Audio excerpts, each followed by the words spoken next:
1, roll. Salutations, dear viewers, and welcome to episode 92 of Row of Attention. Today, we will follow another escapade of an aspect of the eternal champion, Elric of Melnibone. While the Gods Laugh was first published in 1962 and is the immediate follow-up to the first Elric story, The Dreaming City, which we covered in episode 73 of Row of Attention, link given in the description below. After the success of The Dreaming City, Michael Moorcock was asked for a sequel. The first story was originally meant as a one-off, and it ended with something close to a climatic finale. And so the second story was written with a much different perspective, where Moorcock focused more on world building of his multiverse, and especially on Elric's character development through philosophical allegory in which Elric relates to the world he is in. This is something that Moorcock puts in all of his work, basically. But no matter how different the aim of the stories were, one thing remains the same. Our story starts in a tavern. Elric sits brooding, which is what he does best, as he sits alone drinking in the tavern. He is approached by a mysterious woman with a MacGuffin quest, offering herself as a reward should Elric choose to accept the mission. Tempted though Elric might be, this was not long after the events of the Dreaming City, where he lost his one true love, Simoriel, and he warns the mysterious woman Sharilla that he will bring doom upon her and refused her quest. Sharilla then revealed that the MacGuffin is actually the legendary Dead Gods book, an ancient source of forbidden knowledge, and lured by the promise of finding answers to questions that haunt his soul, Elric accepted the quest. The duo began a journey that took them across dangerous lands where they were attacked by strange and weird beasts, seemingly sent by some unknown agency to stop them. Along the way, they met Moonglum, an extremely important character in the Elric stories, and together they sailed across an ominous underground river and Indiana Jonesed their way to the Dead Gods book. And now I shall pass the floor to the rest of the panel. Nikki, how do you find the story? Ooh, I feel you will regret choosing me as the first one to go. Yeah, so The Dreaming City, which was the last story that we looked upon in this series, which is the first story in said series, was interesting because of a couple of reasons. First of all, it was non-stop action. There was always something going on. It was pretty clear as to what the motivations were for the characters. The plot line was, if not interesting, at least very familiar and quite exciting to follow. And with all of the, let's say, zeitgeist that has come out of those type of stories, it's kind of intriguing to see all of that stuff back in its original form and not when it's been scrapped by parts by all the other works of fiction that's currently in the world. And that's what made The Dreaming City so interesting for me to read. And at the very least, it was a fun story to read and to enjoy. While The Gods Laughed has none of these great points that I've just mentioned. It's boring. It feels pointless. It feels preachy. It has a lot to live up to, and it just doesn't. It's not interesting. It has some cool aspects about the world in which Elric of Melnibone is located in. But as far as the plot goes, as far as all of the characters go, as far as the villain goes, it's all like wet paper. I mean, it looks okay, and then you touch it, and it just crumbles. Yeah, it was just Okay, I'll go point by point. First of all, we are introduced to Elric once again. Now he's brooding. Now he's upset. And look at this. He is an infamous, daring mercenary. And what does he do with this situation? What does the author do? He's like in a tavern, feeling sorry for himself or something. Like, remember how the last story started? There was all talk of politics and possible crimes that are about to be committed. And then immediately it went into action because Eric was like, maybe I could just do this all on my own. Then he went into the tower and started fighting everyone. What happens here? He meets some girl and he's kind of an asshole to her. And then they go on this long journey. Okay, I mean, comparatively, the beginning is just slow, right? If we're just going side by side.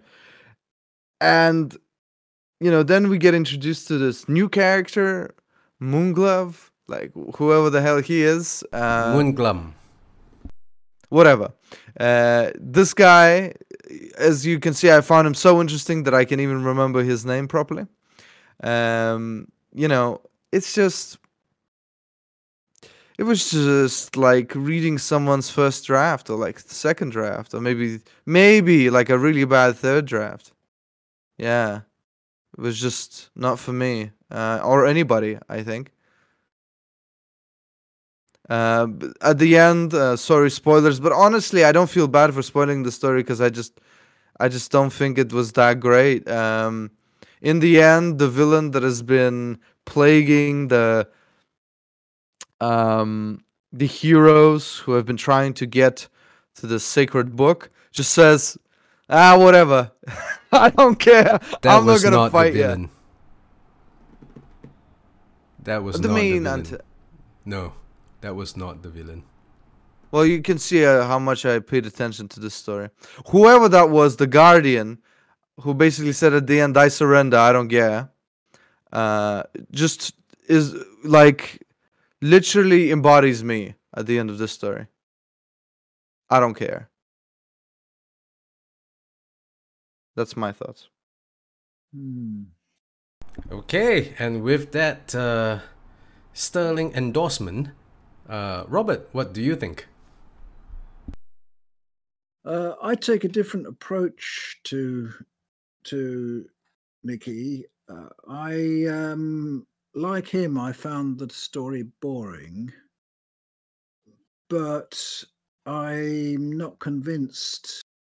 I don't know whose fault that is. It could be my fault in that, partly anyway, in that I don't click with the Elric universe. I don't know. But, as I've said before, being so humble, I'm never sure of my own judgments. I think it's interesting, though, to know why I'm uninterested in the story, if you can stomach that paradox. Because literature is such a endlessly fascinating business when it works and when it doesn't work. And for me, this story doesn't work. It makes me appreciate the Dreaming City more. I didn't remember actually being tremendously filled with pleasure as I was reading The Dreaming City, but compared to this, I see now there's a lot in The Dreaming City. But I can imagine, I wouldn't be astonished if there were quite a few readers of heroic fantasy who still liked While the Gods Laugh. They might say, because it depends what emotion you put into it, they might say, well, the Dead Gods book is a good idea. The idea of these lords of law and chaos, that might stand a lot of interesting developments. The way Elric keeps moping is rather pathetic, but you could say it gives him psychological depth. What else? The Silent Land, there's something to be said for it, and the the Marshes of Mists. To me, these places are too tenuously real to really get sort of hit me in the gut, as it were. But I can imagine how some people would derive a lot more than I did from them.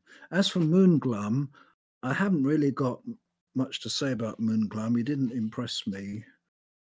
And I think it's very difficult to write about a good sidekick or boon companion.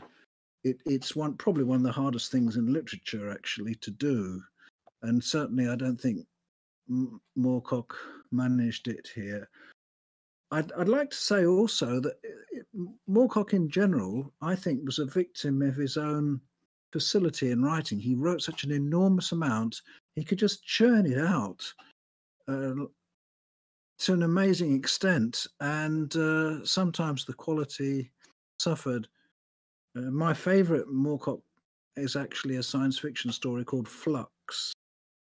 Now, it makes me wonder how much other good stuff he's written, but I couldn't really say that I'm a big fan of Elric from what I've read so far. So, broadly speaking, I think I agree with Nicky's judgment on this story. If you can call it judgment, it's more an emotional reaction on my part, actually. Yeah, guys, maybe you could fill me in on who exactly Ornullo the Keeper is supposed to be, because he has dialogue like, I do not dare to, since my oblique efforts have failed, but your foolish endeavors perplex me somewhat, I'll admit. So he has this whole point of he has been behind this in some way, or am I just completely missing something there? Who are you talking about? Ornullo the Keeper, the thing that says I don't care anymore at the end. Okay. Well, he's a flunky. What's his point? He's a flunky. The unknown agency that sent Belbanes, the Miss Giant, and all that is the Lords of Chaos. But his dialogue seems to imply that it was his efforts during this whole journey of trying to stir Elric. Well, his duty is to stop people from reaching the book. So he might have he's basically middle management, if you know what I'm trying to say. The real antagonist is in this particular story would be the Lord of Chaos. The Lords of Chaos. I thought they were called the Lords of Entropy, but okay. Yeah, fair enough. Yes. Well, it's Moorcock's universe is split into law and chaos, basically. Yeah. I mean, that's the whole point of this story. And just introduce that concept. Yeah. You could do it better, though. Yeah. What did you think about the story, actually? Well, I actually liked it. But I would say it's because I know what to expect with Moorcock, and as long as I can ignore Elric's teenage angst, the story itself is pretty entertaining to me. I will give some backdrop to how this to Elric of Melnibone as a character. Basically, Elric of Melnibone is a insert of Michael Moorcock around that age, which is why his psyche is very and the philosophy, his philosophical angst is also pretty shallow, because Moorcock wrote it at that age when he is not yet quite a developed adult. Having said that, though, I think in my memory, the stories from that era don't typically have I mean, Moorcock is a different kind of Robert A. Heinlein. He's like sitting on the opposite spectrum of Robert A. Heinlein, and he likes to preach through his philosophical through his allegories in his stories, and this is something that is very usual in especially his Elric stories. And so yeah, the stories do get preachy after a little bit, especially if you're not a teenager yourself, and all these concepts are kind of old, not new to, are like new to you. Then it would be very interesting. I mean, for me, it just aged badly, basically. Besides that, I actually found the story itself to be a pretty pleasant read. It has interesting set pieces, not the marshes of mist, but the underground river and then the rune city. That was pretty interesting, I thought. The monsters are quite cool. I like the mist giant, Bellbanes, and flying monkeys in the underground river, and those are the kinds of things that I quite enjoy in a story. The cosmology I thought was a bit of a lordum. It could have been handled a lot more gracefully, but I don't mind it so much. I think the most interesting person in the story is actually Sharila, but I guess Moorcock didn't really take the trouble to develop her, and she was, alas, not given the attention that she deserves.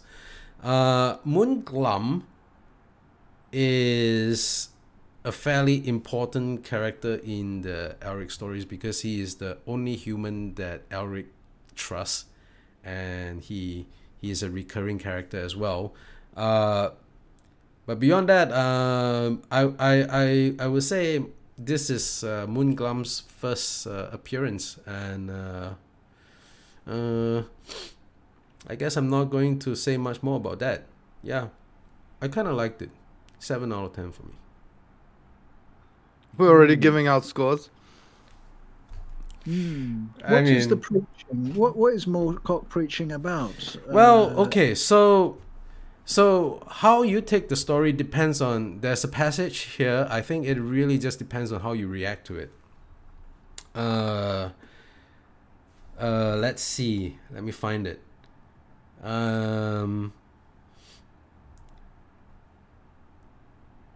The lords of law and chaos now govern our lives, but is there some being greater than them? Despairingly, sometimes I seek the comfort of a benign god, Sharila. My mind goes out, lying awake at night, searching through black barrenness for something, anything which will take me to it, warm me, protect me, tell me that there is order in the chaotic tumble of the universe, that it is consistent, this precision of the planets, not simply a brief, bright spark of sanity in an eternity of malevolent anarchy. I think how people react to the story depends on what they feel about this particular passage, because Elric is basically searching for purpose in a seemingly uncaring and accidental universe. I mean, I see it as a pretty shallow kind of philosophizing, but I also have to admit this is from the perspective of a 40-year-old and not a 18-year-old. At 18 years old, it's probably would have been a much different. It was a much different reaction from me. I thought it was a pretty important question at that time. Yeah, I realize now. The word preaching confused me, because to me that's not preaching. Preaching is coming down on a particular conclusion, whereas in fact there isn't any conclusion in this story. That's true. I'll take your point. Yeah, I like the idea of the book being thrown into the sun from somewhere in the outer solar system. I thought that was quite nice, and I'd like to know more about the other planets of the solar system in this universe, because usually heroic fantasy is just set on Earth and ignores the planets. But it would be nice to know, what it would be.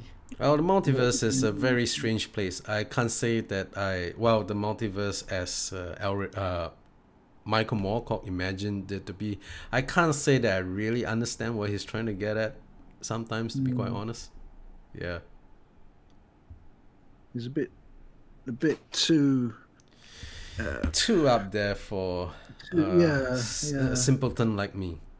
Yeah. Doesn't have the sense of realism that you get from the great heroic fantasy writers. The best ones are full of gritty realism. You know that although there's plenty of magic and supernatural forces around, they don't actually dissolve reality, whereas you don't know in Moorcock's stuff, it seems like reality is always in danger of melting away. I guess it's like a wet piece of paper. Yeah, I get what you mean. I don't think Moorcock was ever into just sitting down and then writing like the consistent laws of his universe and then just following it kind of thing. I don't think he was ever into that. It's more hallucinatory. Yeah, and I think well, like I said, a lot of the stories of Elric really just kind of is carried by Elric of Melnibone, which might be surprising to both of you, but that is really the draw. And Elric of Melnibone is, like I said, is like a self-insert by the author because it is based on him at that age. And Moorcock was a bit of a rock star at around that time. He was heavily into rock music. He played in bands and is a bit of a musician. And he does take after had some of the characteristics of those rock musicians of that time. Yep. Well, yeah, it's difficult to know what more one can say, except that it does raise hugely important issues if you try and compare him with other fantasy writers. Why? I keep asking myself, when I don't like a story, when I don't enjoy it all that much, I keep asking myself why, and I can never pin it down. I mean, I think this is a perfect guidebook to how to write a fantasy short story. Just do everything opposite of what's been done here, and you'll be golden. Possibly. But one of the big, go on. So many different ways of doing it, though. That's what I mean, and this is the one way you shouldn't do it. Right, I get what you're saying. It has imaginary stakes. It has what's it called? A situation which is spoken of but isn't really in any way resolved or done anything with in the story, and that is the connection to the dreaming city. The idea that Elric of Melnibone is somehow now this infamous guy. I mean, they all say he's an infamous guy, but doesn't really impact the story at all. And it's the most interesting part of the dreaming city, right? The ending and how he's gonna deal with it.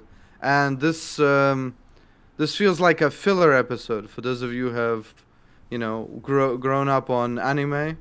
This feels like we're waiting for the next chapter of Dragon Ball, and Akira Toriyama, God rest his soul, he's not ready with the chapter, so we're just gonna do like a couple of episodes about, Trunks trying to buy a Christmas tree for his mother or something. I mean, it's just a filler episode isn't a bad way to describe this story because, as I said, the first story, the Dreaming City, was meant as a one-off. I don't think Moorcock ever intended to develop Elric of Melnibone until his editor asked him to. I will say the Dreaming City was so entertaining that I will give Michael Moorcock one more story. Like, even though this was completely awful, in my opinion, like a crash and burn case here. You know, I think it's actually like, let's put it like this: the story is bad at best, but it's just so awful for me because I had such high hopes coming out of reading The Dreaming City. I reread it before because we had a little bit more time this time between recordings. So I reread The Dreaming City first to just get in, get all those characters in my head, get all those situations in my head, the political status, and then this story is like, what the fuck ever? Excuse me. Like it spits on me as a reader who wants to get a continuation of what's going on there. And also from what I heard and from what I understand from the previous episode that we did, is that we basically don't come back to this Elric for a very long time. And most of the story is like the backstory to Elric of Melnibone before the Dreaming City. Which makes me even more upset.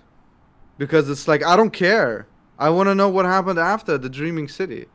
Right? The Dreaming City has gripped me. And this is one of the only stories that is actually after the Dreaming City. And it's bad. It's just, there's no way, I can win today. It's just awful. It's just, no matter which way you go, it's like you're in a maze and there's no way out. Oh yeah, Moorcock didn't have a very clear plan on how to writing Elric of Melnibone. He basically just wrote whatever he felt like writing.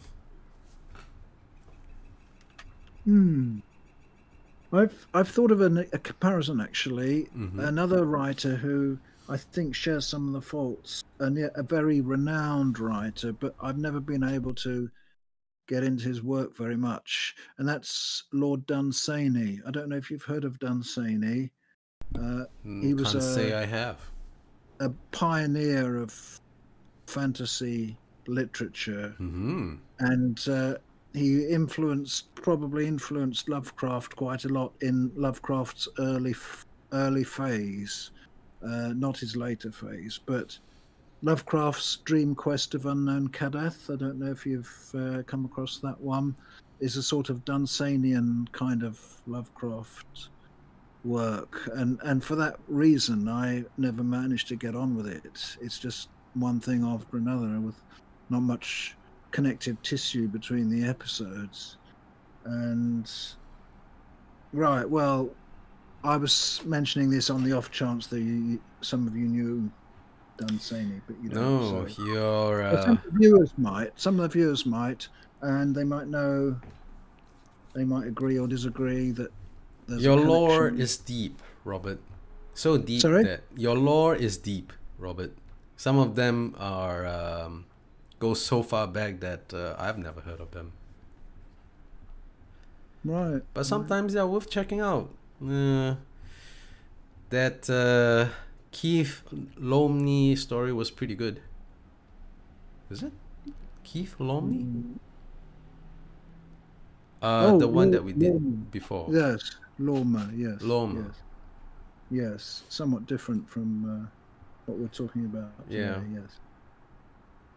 Well, I guess we have come to the natural conclusion of the gods laugh, and I suppose it's time for a score from both of you.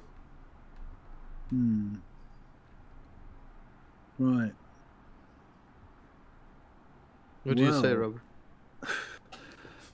As usual, I want to give two scores. I want to give an objective one and a subjective one, but I think I'm just not up to this kind of intellectual gymnastics right now, so I'm going to give it 3 out of 10, which partly reflects the reason it's such a high score is that a lot of people really like Moorcock and Elric, so out of respect for them, I'm going to assume that there's a lot in it that I can't appreciate because I'm just not up to it. So there we go. Whereas otherwise, I would probably have given it a 1. But just as far as personal enjoyment is concerned, but I want to enjoy Elric's stories. It's just that I don't seem able to. And Nikki? Hold on, I just wanna try something out here. Just a little thought experiment for Robert. Okay, so I'm placing in front of you an Elric of Melnibone story, a Warhammer story, or a short story about Dragonlance, your favorite series.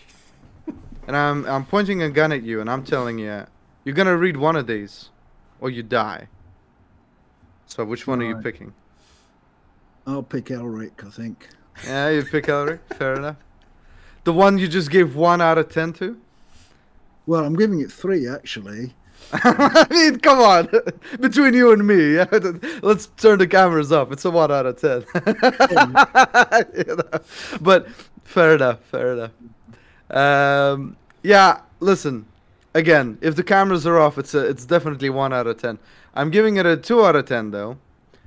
Because sheerly out of the way the Dreaming City carried itself. I have hope in my heart that the next one, if we're ever gonna do the next one, is just gonna be better. That's why this one is a 2 out of 10. It's because of hope. Because hope dies last. But if the next one sucks, I'm giving it like a -100 or something. You know, I'm just gonna say goodbye physics. You are very quick to judge. I mean, if I had the same attitude as you, I would have stopped any Conan stories after the Isle of the Black Ones. Well, I mean, we covered the Isle of the Black Ones like 5th or something. Yeah, I mean, so you had plenty of time to look at all the other stuff. The Pool of the Black One. The Pool of the Black One. See, I keep getting that horrible story name wrong. All I can remember was the word black because it came up so many times in the story. I'm not... Look, listen. While the Gods Laugh, it's just bad, right? I'm not saying that everything that Michael Moorcock does is bad.